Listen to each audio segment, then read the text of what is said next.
Okay, so it happened again. The immigration agents, they're going crazy. They're going everywhere. They're going all over the U.S. and they locking people up left and right. And they're targeting sanctuary cities. And when you see me looking down, I'm looking down at some of your comments because I'm gonna try to catch some of y'all comments and inject it into the discussion. But like I say, they're going in making arrests even at courthouses.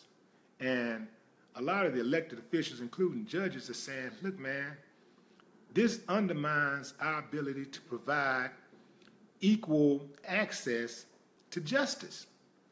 People are afraid to come into the courthouse.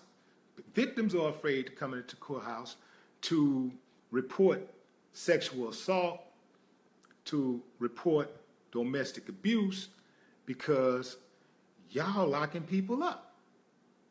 Now, the other side, Jeff Sessions and his boys, they're saying, Jeff Sessions, the Attorney General, they're saying, hey, look, if y'all guys would be doing your jobs and not providing protection for these people, if y'all would detain these people indefinitely when they go to jail, we wouldn't have to come to the courthouse and make these arrests.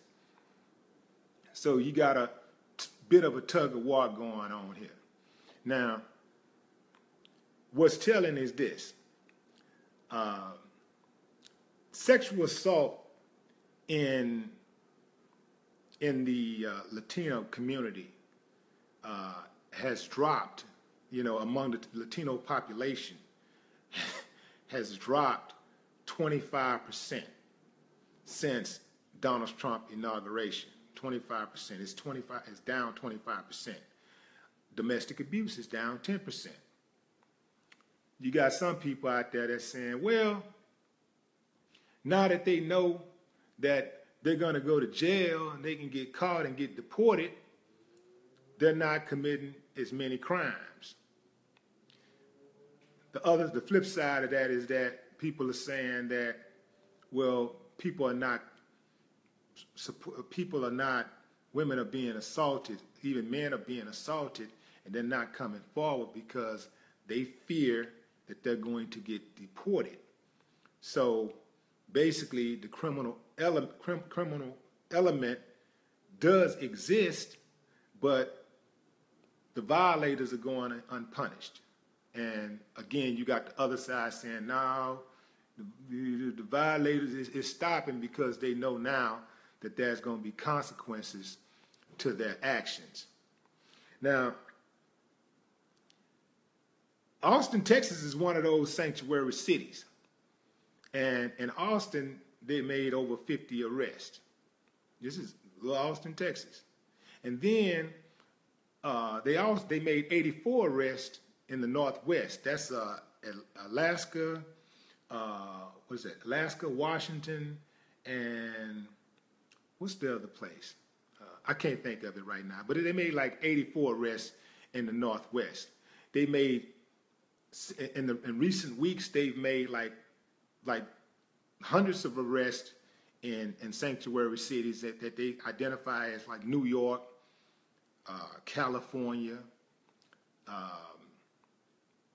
California state, but states like New York, California, Texas, who else? There was Oregon, and a few others. So, man, they dead serious about locking people up. Now, how far they're going to go with this, I really don't know, because this is the U.S. And y'all know how the U.S. rock, man. It's just always something. It seems like it always come back around to money. And I just don't believe that they're sincere about protecting Americans. Because if they were sincere about protecting Americans, I just don't think that America would be such a violent place. I think if they were sincere about protecting Americans, they would start with the documented Americans, because that's who commit the most crimes. And the most terrorist acts that are committed on U.S. soil is by Caucasian males. This is the truth.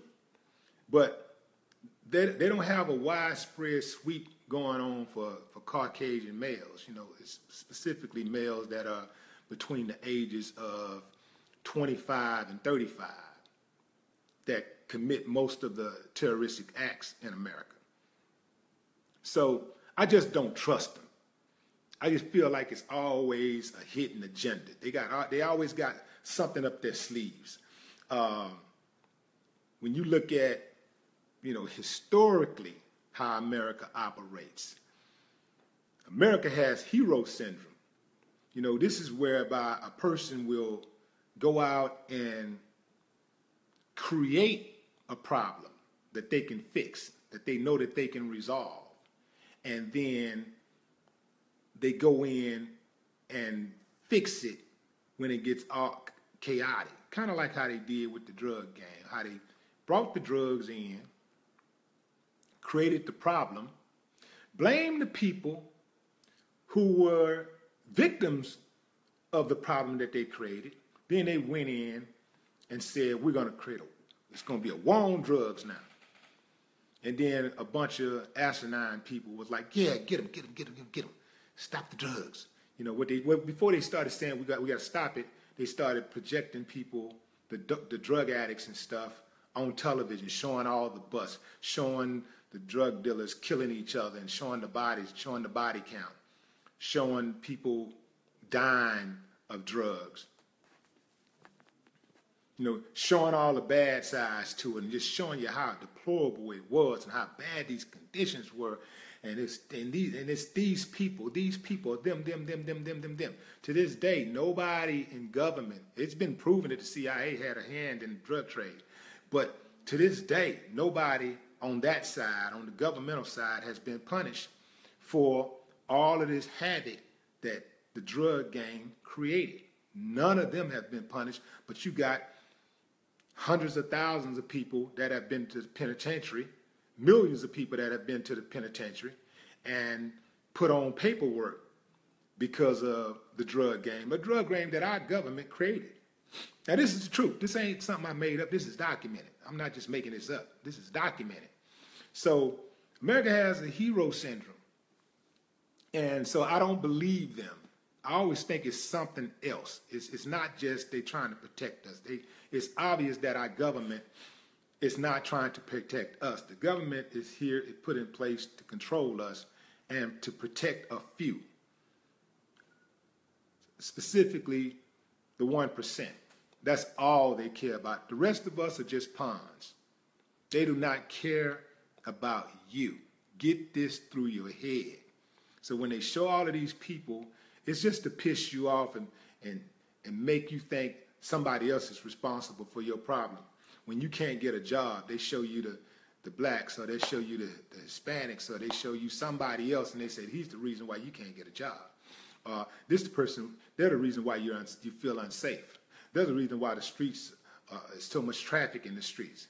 It's them. They're the reason why there's pollution. They're the reason. It's them. It's everybody but you. So that's the game they play, the divide and conquer game. So I just don't believe them. I don't believe them. And that's all I'm saying. Now, the irony of all of this is that the people in the U.S. that are here illegally, they can't report crimes committed against them without implicating themselves in a crime because they're undocumented. So if they report a crime, they get detained for committing the crime themselves. And that's the sad part about it. And the worst part about it is that, again, America created this problem. Immigrants didn't just invade America. They didn't just come here. The undocumented immigrants didn't just come here.